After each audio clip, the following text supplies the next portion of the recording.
I've written the book Tattoos on the Heart mainly because for 21 years I've worked with gang members, so I have a storehouse of stories and parables that I've used over the years in talks and homilies in church services.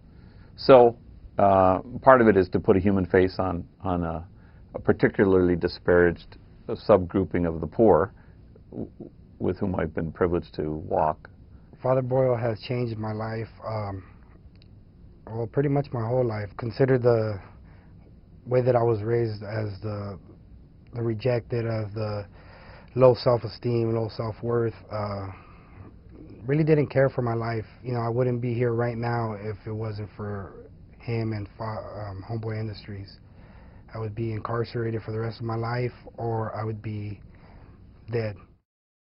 Well, Homeboy Industries is the largest gang intervention program in the country. We've got about 12,000 folks a year walk through there.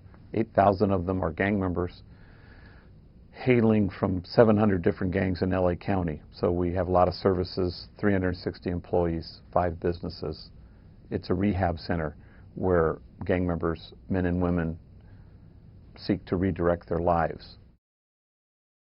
Father Greg has instilled me with hope and helped me realize that I don't have to live the life I lived. And maybe it's difficult to describe this book because on the one hand it's a compilation of stories above all, and they're snapshots. They're just moments where you enter into the life of somebody. They're just little glimpses, and you hope that in the human glimpse of somebody else you discover, you know, perhaps the shape of God's heart, and you discover a common sense of humanity.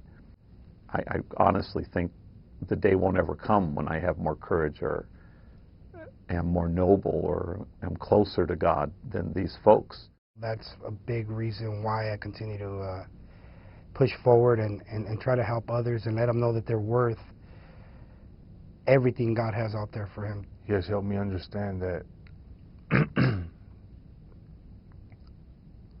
I am somebody. The hope is to create a community of kinship such that God might recognize it.